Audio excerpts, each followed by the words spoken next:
السلام علیکم ورحمۃ اللہ تعالی وبرکاتہ۔ نحمده ونصلي ونسلم على رسوله الكريم، اما بعد فاعوذ باللہ من الشیطان الرجیم،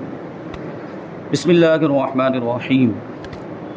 ان اللہ وملائکته یصلون علی النبی یا ایہا الذین آمنوا صلوا علیہ وسلموا تسلیما۔ اللہم صلی علی سیدنا و مولانا محمد معدن الجود والکرم وآلہ الکرام وابنہ الکریم وبارک وسلم صلاۃ و سلاما علیک یا رسول اللہ صلی اللہ تعالی علیہ وسلم۔ سورہ بقرہ آیت نمبر 14 کی تفسیر ہے۔ اللہ تبارک و تعالی ارشاد فرماتا ہے وَإِذَا لَقُوا الَّذِينَ آمَنُوا قَالُوا آمَنَّا وَإِذَا خَلَوْا إِلَىٰ شَيَاطِينِهِمْ قَالُوا إِنَّا مَعَكُمْ انما نحن مستہزئون۔ اور جب یہ ایمان والوں سے ملتے ہیں، یعنی منافقین جب ایمان والوں سے ملتے ہیں تو کہتے ہیں کہ ہم ایمان لا چکے ہیں، اور جب اپنے شیطانوں کے پاس تنہائی میں جاتے ہیں تو کہتے ہیں کہ ہم تمہارے ساتھ ہیں، ہم تو صرف ہنسی مذاق کرتے ہیں۔ اس سے پہلے بھی منافقین کی صفات بیان کی گئی، یعنی منافقین سے جب کہا جائے کہ زمین میں فساد نہ پھیلاؤ تو وہ کہتے ہیں کہ ہم فساد تھوڑی پھیلا رہے ہیں، ہم تو اصلاح کرنے والے، جبکہ حقیقت میں وہی فساد پھیلانے والے ہیں اور اس کا ان کو شعور نہیں۔ اور جب منافقین سے کہا جائے کہ صحابہ کرام کی طرح ایمان لاؤ تو وہ کہتے ہیں کہ کیا ہم بے وقوفوں کی طرح ایمان لائیں، جبکہ حقیقت میں وہی بے وقوف ہیں اور انہیں اس کا علم نہیں۔ اور صحابہ کرام کے تعلق سے صحابہ کرام کا مقام و مرتبہ بیان کیا گیا۔ آگے مزید یہ منافقین کی صفات بیان کی جا رہی ہے کہ منافقین کا مسلمانوں کو بے وقوف کہنا اور کفار سے اظہار یکجہتی کرنا، یعنی ان سے اتحاد کا جو ہے کہ اظہار کرنا، اور اپنی نجی محفلوں میں یہ ان کا معاملہ تھا۔ یعنی مسلمانوں کے سامنے تو اپنے آپ کو مسلمان ظاہر کرتے تھے، لیکن جب اپنے سرداروں کے پاس جاتے تھے تو وہاں وہ اپنی نجی محفلوں کے اندر مسلمانوں کا مذاق اڑایا کرتے تھے، جبکہ مسلمانوں سے تو وہ یہی کہتے تھے کہ ہم مخلص مومن ہیں۔ اسی طرح آج کل کے گمراہ لوگ مسلمانوں سے اپنے فاسد خیالات کو چھپاتے ہیں، مگر اللہ تعالیٰ ان کی کتابوں اور تحریروں سے ان کے راز کو فاش کر دیتا ہے۔ جو آج کل جو وہابی فرقے سے تعلق رکھنے والے لوگ ہیں،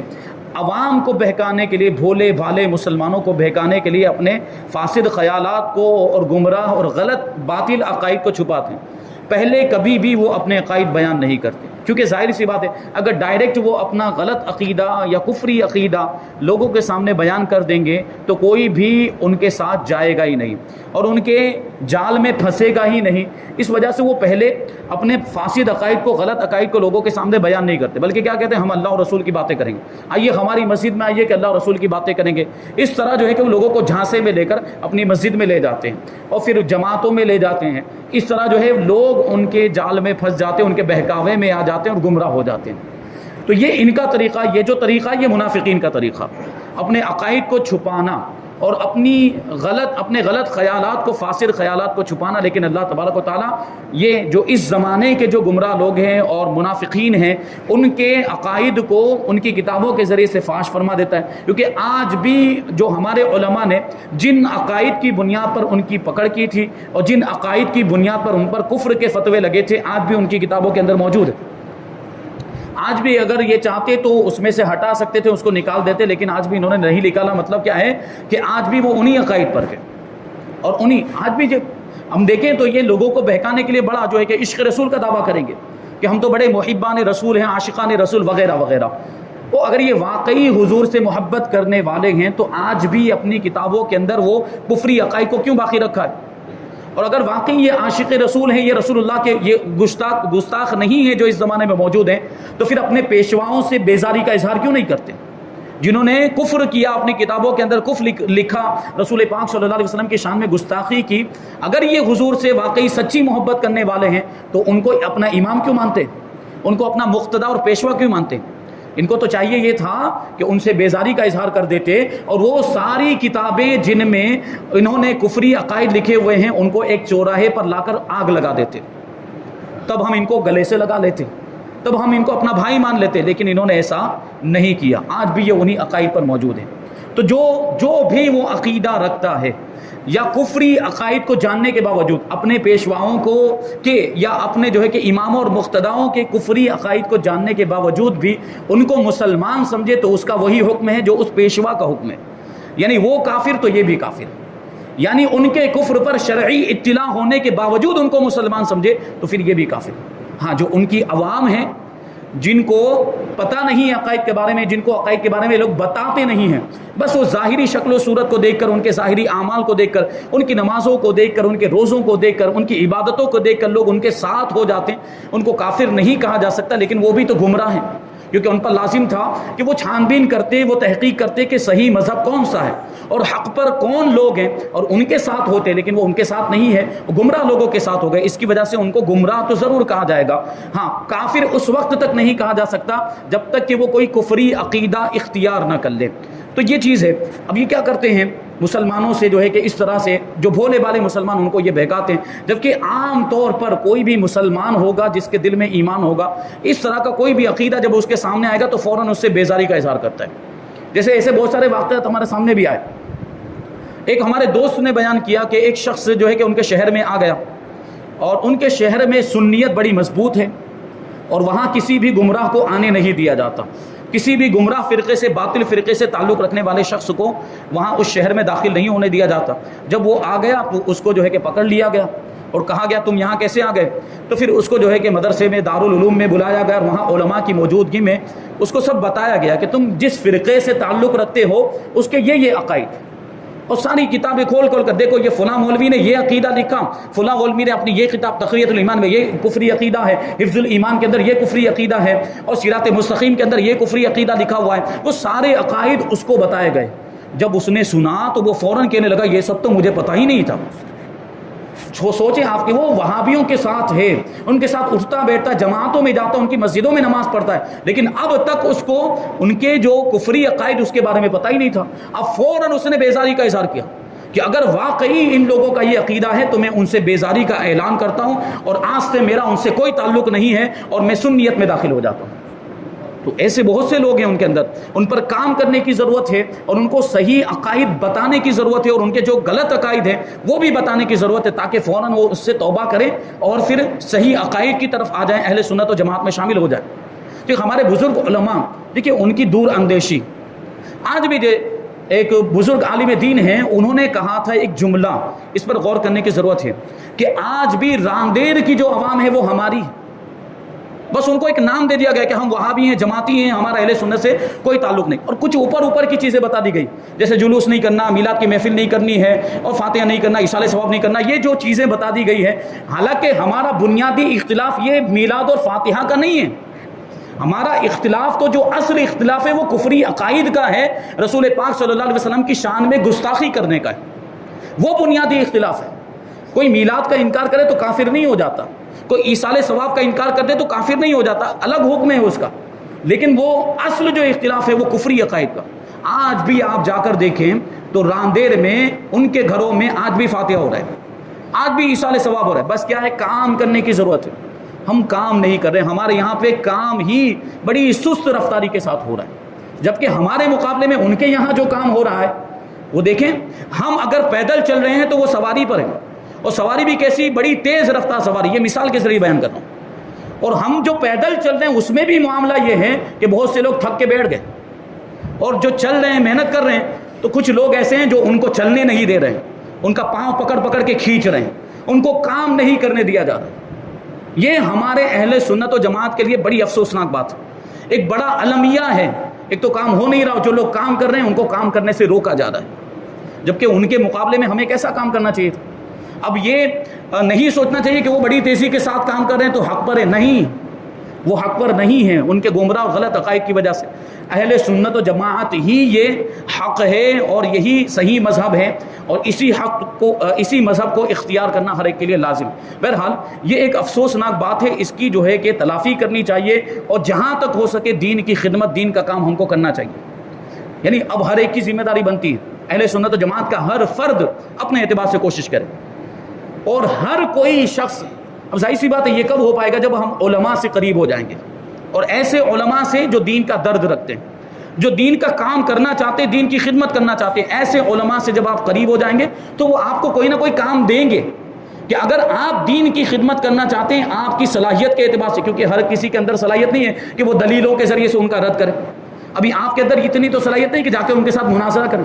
تو علماء سے آپ رابطہ کریں کہ ہم اہل سنت و جماعت کے لیے کام کرنا چاہتے, دین کی خدمت کرنا چاہتے, تو ہمارے لیے کون سا کام مناسب ہے, تو وہ آپ کو بتائیں گے کہ اس انداز میں آپ کام کریں. تو یہ کام ہوگا اس طریقے سے. جب ہم سب لگ جائیں گے تو پھر انشاءاللہ تبارک و تعالیٰ اس کا بہترین نتیجہ ہمارے سامنے آئے گا, اور یہ کرنے کی ہم کو ضرورت ہے, کیونکہ ہمارا کام بڑی سست رفتاری کے ساتھ ہو رہا ہے, اور یہ بڑا جو ہے کہ افسوس کا مقام ہے. تو یہاں جو ہے دیکھیں وہی بات بیان کی گئی کہ وہ اپنے فاسد خیالات کو چھپاتے ہیں, پہلے بیان نہیں کرتے, اس لیے جو ہمارے بھولے بھالے مسلمان ان کے جال میں پھنس جاتے ہیں. تو ایسے مسلمانوں کو ان کے چنگل سے چھڑانے کی ضرورت ہے اور صحیح بات ان تک پہنچانے کی ضرورت ہے. یاد رہے کہ اس آیت سے مسلمانوں کو خبردار کیا جا رہا ہے کہ وہ بے دینوں کی فریب کاریوں اور دھوکہ اور ان کے جو ہے کہ اس طرح کے جو دھکوسلے ہوتے ہیں, ان کے جو جھانسے, اس سے وہ ہوشیار رہیں اور ان کی چکنی چپڑی باتوں سے دھوکہ نہ کہیں, کیونکہ وہ باتیں اسی طرح کی کرتے ہیں, اللہ اور رسول کی باتیں کریں گے اس انداز میں. ابھی ایک بات بتاؤں میں آپ کو, سید صاحب جو خواجہ دانہ مسجد کے خطیب و امام, ہم لوگ ایک مرتبہ جا رہے تھے ایک گلی سے, وہاں ہمارے سنی لوگ رہتے ہیں, اور یہ لوگ وہاں پہنچ گئے جماعت لے کر, اور ہمارے کچھ سنی نوجوانوں کو کھڑا کر کے وہاں وہ اپنی باتیں شروع کر دی. تو سید صاحب کا تو معاملہ کیسا, فوراً ان کو ٹوکا, کون لوگ ہیں یہ, اور آپ لوگ سنیوں کے نہیں, نوجوانوں سے کہا آپ لوگ سنیوں کے وہابی ہو. تو وہ نوجوان کہنے لگے ہم تو سنی ہیں. تو سید صاحب نے کہا کہ آپ ان کی باتیں کیوں سن رہے, وہ تو جماعتی ہیں. تو وہ جو نوجوان تھے وہ کہنے لگے کہ ہم ان کی بات تھوڑی سنے, انہوں نے زبردستی ہمیں پکڑ کر یہ ہمیں جو انہوں نے سنانا شروع کر دیا. اب سید صاحب ان کو مخاطب کر کے کہنے کہ تم نے ہمارے نوجوانوں کو کیوں پکڑا, یہ ہمارے نوجوانوں سے کیوں بات چیت کر رہے ہیں. تو وہ لوگ کہنے لگے, اب دیکھیے وہ پلاپن ان کا, حضرت ہم تو اللہ رسول کی باتیں اور اللہ کے ولیوں کے واقعات ہی سنا رہے تھے, ہم اللہ رسول کی باتیں کر رہے تھے اور ولیوں کے واقعات سنا رہے تھے. اب سید صاحب کیا جواب دیتے ہیں, یہ سب ہماری مسجدوں میں بیان کیا جاتا ہے, اللہ رسول کی باتیں ہماری مسجدوں میں بھی ہوتی ہیں, ولیوں کے واقعات ہماری مسجدوں میں بھی بیان کیے جاتے ہیں, تم کو بیان کرنے کی ضرورت نہیں, جاؤ یہاں سے. اس انداز میں ہم کو کام کرنا پڑے گا. تو ان سے ہوشیار رہیں, یہ اس طرح کی باتیں کرتے ہیں, اور ہمارے نوجوانوں کے پاس ظاہر سی باتیں زیادہ علم نہیں ہوتا, اور اس طرح کی باتیں سنتے تو متاثر ہو جاتے ہیں, اور پھر ان کے ساتھ ہو جاتے ہیں, گمراہ ہو جاتے ہیں. بہرحال اگر ہمارے پاس علم نہ بھی ہو تب بھی ہمیں یہ بات تو ذہن نشین کر لینی چاہیے کہ ہم سنی ہیں, اور سنی مذہب یعنی اہل سنت و جماعت کا جو مذہب ہے وہی حق ہے, ان کی بات سننے کے لیے تیار ہی نہیں ہونا چاہیے. جب ہمارے پاس علم نہ ہو تو بحث بھی نہیں کرنی چاہیے, کیونکہ اگر بحث کریں گے تو بات آگے بڑھے گی, ہو سکتا ہے ان کی بات آپ کو اچھی لگنے لگ جائے. اس لیے اگر ایسا کوئی موقع ہے اور ہمارے پاس علم نہیں ہے تو آپ انکار کر دیں, بھائی آپ کی بات ہم کو نہیں سننی, ہم کو سننا ہی نہیں ہے, یہ انکار کر دیں فوراً, تاکہ ان کی باتوں میں اور ان کے جال میں آپ پھنس نہیں رہ پائے. ہوشیار رہنا چاہیے. ایک اور مقام پر اللہ تعالیٰ ارشاد فرماتا ہے آیت کریمہ, یا ایھا الذین آمنوا لا تتخذوا بطانة من دونکم لا یألونکم خبالا ودوا ما عنتم قد بدت البغضاء من افواہہم وما تخفی صدورہم اکبر قد بینا لکم الآیات ان کنتم تعقلون ہا انتم اولائی تحبونہم ولا یحبونکم وتؤمنون بالکتاب کلہ وإذا لقوکم قالوا آمنا وإذا خلوا عضوا علیکم الانامل من الغیظ قل موتوا بغیظکم ان اللہ علیم بذات الصدور ان تمسسکم حسنة تسؤہم وإن تصبکم سیئة یفرحوا بها وإن تصبروا وتتقوا لا یضرکم کیدہم شیئا ان اللہ بما یعملون محیط. 3 آیتیں ہیں لیکن بڑی کام کی آیت. قرآن کی ساری آیتیں کام کی ہی ہیں, لیکن یہ آیت اس پر زیادہ توجہ دینے کی ضرورت ہے. فرماتا ہے اللہ تبارک و تعالیٰ, اے ایمان والو غیروں کو رازدار نہ بناؤ, یعنی اپنے دشمنوں کو رازدار نہ بناؤ. وہ تمہاری برائی میں کمی نہیں کریں گے, وہ تو چاہتے ہیں کہ تم مشقت میں پڑ جاؤ. بے شک ان کا بغض یعنی ان کی دشمنی ان کے منہ سے یہ ظاہر ہو چکی ہے, اور جو ان کے دلوں میں چھپا ہوا ہے وہ اس سے بھی بڑھ کر کے, یعنی منافقین جو کفر چھپائے ہوئے. بے شک ہم نے تمہارے لیے کھول کر آیتیں بیان کر دی, اگر تم عقل رکھتے ہو یعنی سمجھ رکھتے ہو تو اس کو سمجھو. خبردار یہ تم ہی ہو جو انہیں چاہتے ہو اور وہ تمہیں پسند نہیں کرتے. منافقین کا معاملہ یہ, کیونکہ وہ تمہیں گمراہ کر دینا چاہتے ہو. جو تمہیں گمراہ کرنے کی کوشش کریں وہ تمہارا سب سے بڑا دشمن ہے, وہ ہرگز تمہارا خیر خواہ اور ہمدرد نہیں ہو سکتا. حالانکہ تم تمام کتابوں پر ایمان رکھتے ہو اور جب وہ تم سے ملتے ہیں تو کہتے ہیں کہ ہم ایمان لا چکے ہیں، اور جب تنہائی میں ہوتے ہیں تو غصے کے مارے تم پر انگلیاں چباتے ہیں۔ اے حبیب تم فرما دو کہ اپنے غصے میں مر جاؤ، بے شک اللہ دلوں کی باتوں کو خوب جانتا ہے۔ اگر تمہیں کوئی بھلائی پہنچے تو انہیں برا لگتا ہے، اور اگر تمہیں کوئی برائی پہنچے تو اس پر خوش ہوتے ہیں، اور اگر تم صبر کرو اور تقوی اختیار کرو تو ان کا مکر و فریب تمہارا کچھ نہ بگاڑ سکے گا، بے شک اللہ ان کے تمام کاموں کو گھیرے میں لیے ہوئے ہے۔ اللہ تعالیٰ ان کے سارے کاموں سے، ان کے اعمال سے باخبر ہے۔ تو بس ہمیں یہ کرنا ہے کہ ہمیں اللہ اور رسول کی باتیں ماننی ہیں، اور صحابہ کرام، بزرگان دین، علماء اہل سنت نے جو کہا ہے اس پر ہمیں عمل کرنا ہے۔ رسول کریم صلی اللہ علیہ وسلم نے ارشاد فرمایا ایاکم و ایاہم لا یضلونکم ولا یفتنونکم، یہ گمراہوں کے بارے میں، منافقین کے بارے میں فرمایا جا رہا ہے کہ ان سے دور رہو اور انہیں اپنے آپ سے دور کرو، کہیں وہ تمہیں گمراہ نہ کر دیں، کہیں وہ تمہیں فتنے میں مبتلا نہ کر دیں۔ کیونکہ ان کا تو کام دیکھیے، یہ بد مذہبوں کا معاملہ یہ ہے کہ ہر جگہ پر اپنے مذہب کی تبلیغ کرنے لگ جاتے ہیں، ہر جگہ پر۔ ابھی آپ کاروبار بھی اگر کر رہے ہو نا، ان میں سے اگر کوئی مرتد ہے تو اس سے کاروبار کرنا ہی جائز نہیں ہے، لیکن اگر مان لیجئے کہ دنیا داری کے اعتبار سے اگر ہم ان سے کاروبار بھی کر رہے ہیں تو کاروبار میں بھی مذہب کی باتیں لائیں گے، کہیں نہ کہیں وہ اپنے جو ہے کہ گمراہ باتوں کو داخل کرنے کی کوشش کرتے ہیں اور آپ کو گمراہ کرنے کی کوشش کرتے ہیں۔ تو پہلی بات تو یہ ہے کہ آپ ان کے ساتھ کاروبار ہی نہ کریں۔ ہمارے مسلمان سنی بھائی ہیں، ان کے ساتھ کاروبار کریں تاکہ ہمارے مسلمان سنی بھائی ترقی کریں۔ ان کے ساتھ اگر ہم کاروبار کریں گے، اور یہ کوشش بھی ہونی چاہیے کہ ہم جو سنی بھائی آپس میں ایک دوسرے کے خیر خواہ ہو جائیں، ایک دوسرے کے ہمدرد بن جائیں، اور ایک دوسرے کو اوپر لانے کی کوشش کریں، ایک دوسرے کو کامیاب بنانے کی کوشش کریں۔ اس سے کیا ہوگا؟ اہل سنت و جماعت کا جو مذہب ہے وہ بھی ترقی کرے گا۔ تو یہ کوشش ہونی چاہیے۔ اور اگر ہم کر بھی رہے ہیں، وہ مرتد کے ساتھ تو کرنا جائز ہی نہیں ہے، اگر ان میں سے جو کوئی گمراہ ہے اور اس کے ساتھ ہم یہ کام کر رہے ہیں تو اس میں بھی مذہب کی بات بالکل بیچ میں نہیں آنی چاہیے۔ آپ پہلے سے ایک شرائط طے کر لیں کہ بھلے جو معاملہ ہمارا ہو رہا ہے خرید و فروخت کا یا جو بھی کاروبار، یہ کاروبار کی بات چیت ہوگی، اس کے علاوہ کوئی بات نہیں ہوگی، مذہب کی بات نہیں ہوگی، اور کوئی بھی مسلک کی بات نہیں آنی چاہیے بیچ میں۔ پہلے تو ان سے ناطہ ہی توڑ لینا چاہیے۔ اور ظاہر سی بات، اگر کوئی مذہب کی بات کر رہا ہے اس کا مطلب یہ کہ وہ عقائد پر مطلع ہے، اور عقائد پر مطلع ہونے کے باوجود ان کو مسلمان سمجھ رہا ہے، یہ آپ تحقیق کر کے معلوم کر سکتے ہیں۔ اگر آپ کسی کے ساتھ کاروبار کر رہے ہیں اور اس کا کفری عقیدہ ہے یا کفری عقیدہ رکھنے والوں کو مسلمان سمجھ رہا ہے تو وہ بھی مرتد ہو گیا، اب اس کے ساتھ کاروبار ہی جائز نہیں۔ اعلیٰ حضرت امام احمد رضا خاں رحمۃ اللہ تعالی علیہ فرماتے ہیں کہ مسلمان کا ایمان ہے کہ اللہ اور رسول سے زیادہ کوئی ہماری بھلائی چاہنے والا نہیں ہے، اللہ اور رسول سے زیادہ کوئی ہماری بھلائی چاہنے والا نہیں ہے، اور اللہ اور رسول جل جلالہ و صلی اللہ علیہ وسلم جس بات کی طرف بلائیں یقیناً ہمارے دونوں جہان کا اس میں بھلا ہے، اور جس بات سے منع فرمائیں یعنی جس بات سے روکیں بلا شبہ وہ سراسر ضرر اور بلا ہے، یعنی سراسر اس میں نقصان ہے اور سراسر اپنے آپ کو اس میں آزمائش میں ڈالنا ہے۔ مسلمان صورت میں ظاہر ہو کر جو ان کے حکم کے خلاف کی طرف بلائیں، یعنی اللہ اور رسول کے حکم کے خلاف کی طرف بلائیں، شریعت کے خلاف کی طرف بلائیں، یا کفری عقائد اور غلط باطل عقائد کی طرف بلائیں، یقین جان لو کہ یہ ڈاکو ہیں۔ اس کی تعویلوں پر ہرگز کان نہ رکھو۔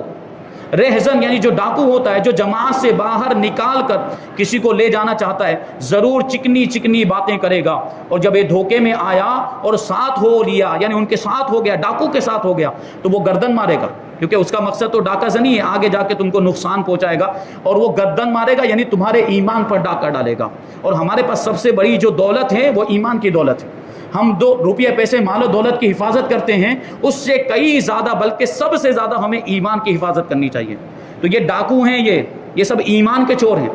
تو وہ کیا کرے گا؟ گردن مارے گا، مال لوٹے گا، شامت اس بکری کی کہ اپنے رائی یعنی چرانے والے کا ارشاد نہ سنے۔ کیوں؟ بکری ایک ریوڑ کے اندر ہوتی ہے تو اس کی حفاظت رہتی ہے، وہ محفوظ رہتی ہے کیونکہ اس کا ایک چروایا، لیکن ریوڑ سے اگر وہ بکری نکل جائے تو بھیڑیا اس پر حملہ کر دیتا ہے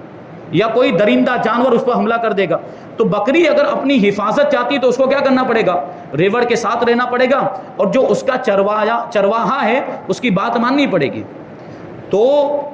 شامت ہے یعنی خرابی ہے اس بکری کی کہ اپنے رائی یعنی چرانے والے کا ارشاد نہ سنے، اور بھیڑیا یا جو کسی بھیڑ کی اون پہن کر آ گیا یعنی بھیس بدل کر آ گیا اس کے ساتھ ہو لے۔ ارے مصطفیٰ صلی اللہ علیہ وسلم تمہیں منع فرماتے ہیں، وہ تمہاری جان سے بڑھ کر تمہارے خیر خواہ ہیں۔ حریص علیکم فرمایا گیا، تمہارا مشقت میں پڑنا ان کے قلب اقدس پر گرا ہے۔ عزیز علیہ ما عنتم فرمایا گیا، واللہ وہ تم پر اس سے زیادہ مہربان ہے جیسے نہایت چہیتی ماں ایک لوتے بیٹے پر مہربان ہوتی ہے۔ بالمؤمنین رؤوف الرحیم، یعنی مسلمانوں پر رؤوف بھی ہیں اور مہربان بھی ہیں۔ ارے ان کی سنو، ان کا دامن تھام لو، ان کے قدموں سے لپٹ جاؤ، کیونکہ ہمارے لیے تو مرکز جو ہے وہ حضور پاک صلی اللہ علیہ وسلم کی ذات ہے۔ حضور پاک صلی اللہ علیہ وسلم کی شان کو جہاں بڑھانے کی بات ہوگی، جہاں حضور کی عظمت کی بات ہوگی، جہاں تعظیم کی بات ہوگی، ہم ان لوگوں کے ساتھ ہوں۔ اور جہاں حضور کی عظمت کو گھٹانے کی کوشش کی جائے گی، جہاں حضور کی تعظیم کے کاموں پر پابندیاں لگائی جا رہی، ہرگز ان کے ساتھ نہ ہونا، کیونکہ یہ ہمارے وفادار نہیں، یہ ہمارے ہمدرد نہیں۔ آگے فرمایا گیا کہ وَإِذَا خَلَوْا إِلَىٰ شَيَاطِينِهِمْ کہ جب اپنے شیطانوں کے پاس تنہائی میں جاتے ہیں۔ یہاں شیاطین سے کفار کے وہ سردار مراد ہیں جو دوسروں کو گمراہ کرنے میں مصروف رہتے ہیں۔ منافق جب ان سے ملتے ہیں تو کہتے ہیں کہ ہم تمہارے ساتھ ہیں، اور مسلمانوں سے ملنا محض استہزاء کے طور پر ہے، یعنی مذاق اڑانے کے طور پر، اور ہم ان سے اس لیے ملتے ہیں تاکہ ان کے راز معلوم ہوں اور ان میں فساد انگیزی کے مواقع ملے، یعنی ان میں ہم پھوٹ ڈال دیں اور ان میں فساد پھیلائیں اور ان میں سے جو ایمان والے ہیں ان کو بہکانے کی کوشش کرتے ہیں۔ اس سے معلوم ہوا کہ جس طرح جنات میں شیاطین ہوتے ہیں اسی طرح انسانوں میں بھی شیاطین ہوتے ہیں، یعنی جو انسان ہمیں سیدھے راستے سے بھٹکانے کی کوشش کر رہا ہے، جو انسان ہمیں گمراہ کرنے کی کوشش کر رہا ہے، جو انسان ہمارے ایمان کو چھیننے کی کوشش کرے یا جو اللہ کی عبادت سے غافل کرنے کی کوشش کرے، وہ شیطان ہے۔ اللہ تعالیٰ فرماتا ہے کہ انما نحن مستہزئون، کہ ہم تو صرف یہ جو کہتے ہیں منافقین کہ ہم تو صرف ہنسی مذاق کرتے ہیں۔ منافقین صحابہ کرام رضی اللہ تعالیٰ عنہم کے سامنے ان کی تعریفیں کرتے اور بعد میں ان کا مذاق اڑاتے تھے۔ اسی بات کو بیان کرنے کے لیے یہ آیت کریمہ نازل ہوئی۔ اس آیت سے معلوم ہوا کہ صحابہ کرام رضی اللہ تعالیٰ عنہم اور پیشوایان دین یعنی دین کے جو مقتدا ہیں ان کا مذاق اڑانا یہ منافقوں کا طریقہ ہے۔ آج کل بھی ایسے لوگوں کی کمی نہیں جو اپنی مجلسوں میں اور مخصوص لوگوں میں علماء کرام اور نیک لوگوں اور دینداروں کا مذاق اڑاتے ہیں۔ ایک بڑا دیندار بنتا ہے، بڑا نیک بنتا ہے، بڑا نمازی بنتا ہے، ایسا ہوتا ہے کہ نہیں ہوتا؟ جو دنیاوی اعتبار سے تھوڑا ترقی کر لیتے ہیں یا جو دنیاوی تعلیم زیادہ حاصل کر لیتے ہیں، آزاد خیال، سب کی بات نہیں کرتا ہوں، کچھ لوگ ہیں تو وہ آزاد خیال ہو جاتے ہیں، پھر ان کو دین کمزور لگنے لگ جاتا ہے اور دین سے تعلق رکھنے والے لوگ یعنی علماء کرام اور نیک لوگ انہیں بھاتے نہیں، پھر انہیں اچھے نہیں لگتے، پھر ان کی برائیاں کرنے لگ جاتے ہیں۔ یاد رکھیں جو علماء کرام ہیں یہ دین کے سپاہی ہیں،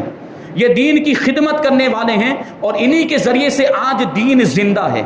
علماء کرام کے ذریعے سے بھی آپ ان کی برائی کر رہے ہیں یعنی اپنی آخرت خراب کر رہے ہیں۔ جو علماء کی برائی کرتا ہے، جو علماء کی شان میں گستاخیاں کرتا ہے، اس کے خاتمے کا اندیشہ ہے، ایمان پر مرے گا بھی کہ نہیں مرے گا۔ جو علماء ربانیین کی شان میں توہین کرے اسے اپنی آخرت کی فکر کرنی چاہیے اور یہ اپنا جو عمل ہے اس سے فوراً اسے توبہ کرنی چاہیے۔ تو یہ لوگ اپنی مخصوص محفلوں کے اندر علماء کرام اور دینداروں کا مذاق اڑاتے ہیں اور ان پر بھپتیاں کستے ہیں، اور جب ان کے سامنے آتے ہیں تو منافقت سے بھرپور ہو کر خوشامد اور چاپلوسی کرتے ہیں، یعنی سامنے خود اب خوب جو ہے کہ ادب سے پیش آئیں گے، خوب عقیدت کا اظہار کریں گے سامنے، لیکن جب اپنی نجی محفلوں میں جاتے ہیں تو انہی علماء کی وہ توہین کرتے ہیں اور گستاخی کرتے ہیں۔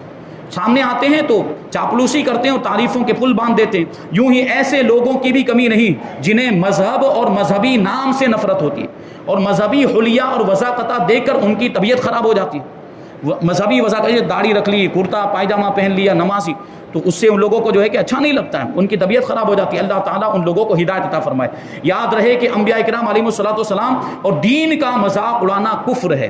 یوں ہی صحابہ کرام رضی اللہ تعالیٰ عنہ کی بے ادبی گمراہی ہے۔ اسی طرح علم کی وجہ سے علماء دین کا مذاق اڑانا، یعنی اس وجہ سے کہ وہ عالم دین ہے، دین کا علم رکھتا ہے، کسی عالم دین کا مذاق اڑانا کفر ہے ورنہ حرام۔ یعنی اگر کسی ذاتی مسئلے کی وجہ سے بھی ہے، کوئی ذاتی معاملہ ہو گیا ہے، دنیاوی چیز کو لیتے ہوئے اگر کوئی جھگڑا بھی ہو گیا ہے، پھر بھی عالم دین کی توہین جائز نہیں ہے۔ اس معاملے کو آپ ادب کے دائرے میں رہ کر حل کریں، لیکن توہین ہرگز نہ کریں، کیونکہ عالم دین کی اہمیت، عالم دین کا مقام و مرتبہ کتنا بلند و بالا ہے۔ وہ دین کا عالم ہے، یہ تو سوچیں، وہ دین کا عالم ہے، دین کی سمجھ رکھتا ہے، اس نے دین سیکھا، لوگوں کو دین سکھاتا ہے، یہ کتنی بڑی ذمہ داری وہ ادا کرتا ہے۔ تو اسی اعتبار سے ہمیں اس کی تعظیم بھی کرنی چاہیے اور اس کے مقام و مرتبے کا لحاظ بھی کرنا چاہیے۔ یہ آیت کریمہ یہاں پر اس کی تفسیر مکمل ہوئی۔ اب آگے اللہ تبارک و تعالیٰ جو ہے کہ ان کا جو انجام ہے اس کو بیان کرے گا۔ کہ یہ جو مسلمانوں کے ساتھ، ایمان والوں کے ساتھ منافقین استہزاء کرتے ہیں اور ان کا مذاق اڑاتے ہیں، تو اللہ تبارک و تعالیٰ اس کے بدلے میں ان کے ساتھ کیا معاملہ فرمائے گا انشاءاللہ اس کو آنے والی آیت کریمہ آیت نمبر 15، 16 اور 17، 18 میں بیان کیا جائے گا۔ اللہ تبارک و تعالیٰ کی بارگاہ میں دعا ہے کہ جو کچھ بھی بیان ہوا اس پر ہم سب کو عمل کرنے کی توفیق عطا فرمائے اور نور قرآن سے ہم سب کے دلوں کو روشن اور منور فرمائے، گمراہوں سے، بد مذہبوں سے، گستاخوں سے ہم سب کو بچنے کی توفیق عطا فرمائے اور مذہب اہل سنت پر ہم سب کو قائم و دائم رکھے اور اسی پر ہم سب کا خاتمہ فرمائے۔ وما علینا الا البلاغ۔ السلام علیکم۔